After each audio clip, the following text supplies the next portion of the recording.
Jumpa lagi di Logika Satu Sisi.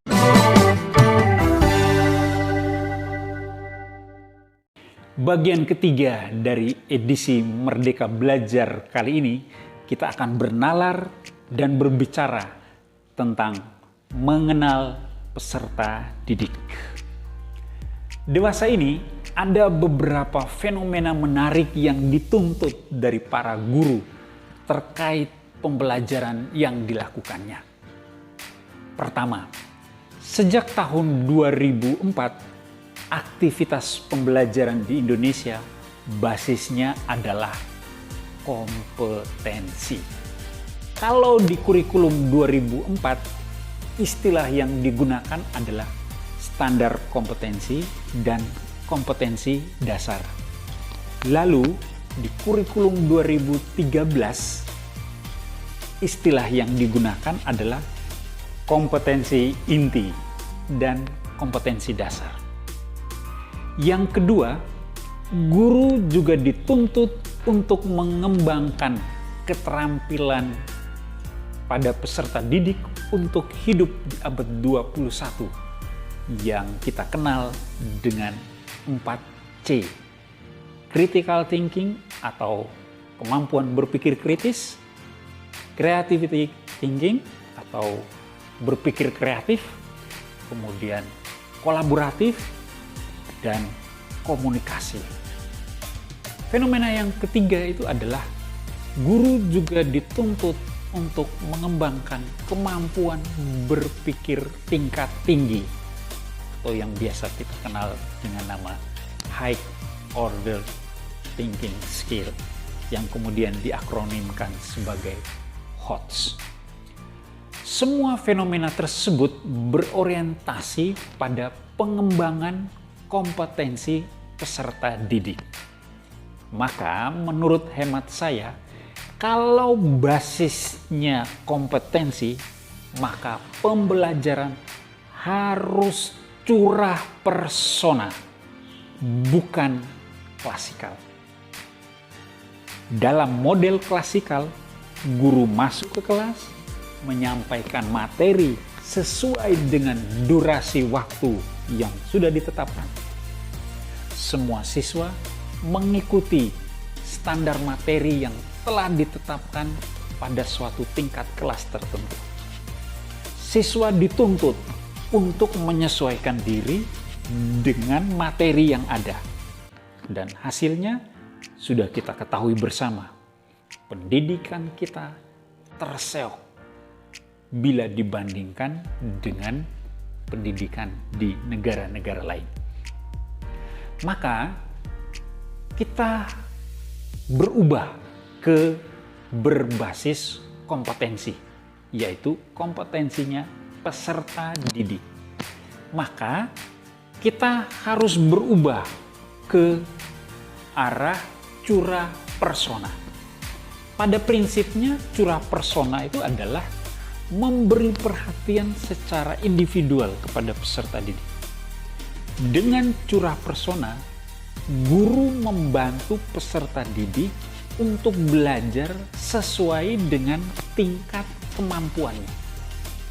Karena siswa yang berada dalam suatu tingkat kelas memiliki kemampuan yang berbeda-beda. Nah, ini sesuai dengan prinsip belajar tuntas bahwa sesungguhnya setiap anak bisa mencapai ketuntasannya hanya mereka memiliki kecepatan atau waktu yang berbeda-beda untuk menyelesaikannya. Oleh karena itu, maka mengenal peserta didik dalam pembelajaran berbasis kompetensi merupakan hal yang sangat vital. Proses pengenalan ini diperlukan guru agar dapat memberikan bantuan dan pembelajaran yang sesuai dengan kompetensi peserta didik serta sesuai dengan lingkungan sosial dari peserta didik. Pertanyaannya kemudian adalah, apa yang seharusnya dikenal oleh guru tentang peserta didiknya? Yang pertama, Guru harus mengenal lingkungan sosial dan budaya peserta didik. Termasuk di dalamnya adalah agama yang dianut, mata pencariannya, baik dari keluarga maupun masyarakat di sekitarnya. Termasuk di sana adalah nilai-nilai dan norma yang dianut di dalam keluarga atau masyarakat tersebut. Yang kedua adalah letak geografis. Menyangkut apakah ini di daerah pegunungan atau di daerah pesisir. Pengenalan lingkungan sosial dan lingkungan geografis ini selain bertujuan untuk memahami aspek pembentuk kepribadian peserta didik, juga agar dapat memanfaatkan lingkungan sebagai tempat maupun sumber pembelajaran. Ini sangat penting karena sekian lama pendidikan kita cenderung mencabut peserta didik dari lingkungannya. Yang ketiga, guru harus mengenal siswa.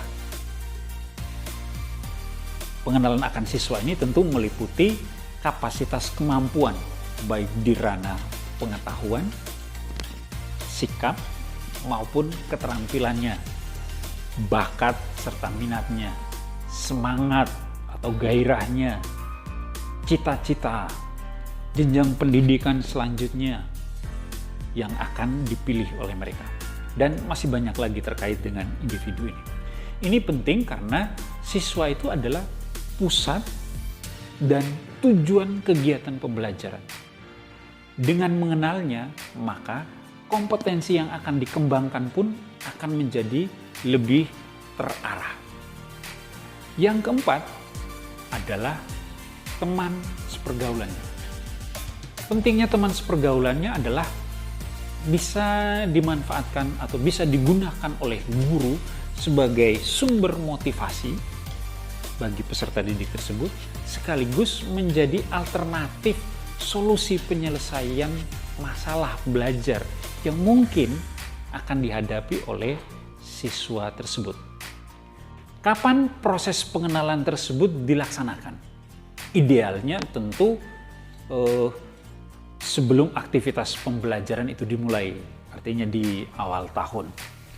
Misalnya pada saat wawancara atau pada saat masa orientasi sekolah. Nah, di saat awal ini, semua data siswa tersebut kemudian menjadi database sekolah yang tidak hanya digunakan untuk kepentingan atau kebutuhan administratif sekolah semata, tapi juga menjadi bahan dasar bagi guru untuk mengelola pembelajaran yang berbasis kompetensi peserta didik. Namun, memang harus kita akui bahwa tentu sulit untuk menguasai semua data peserta didik tersebut.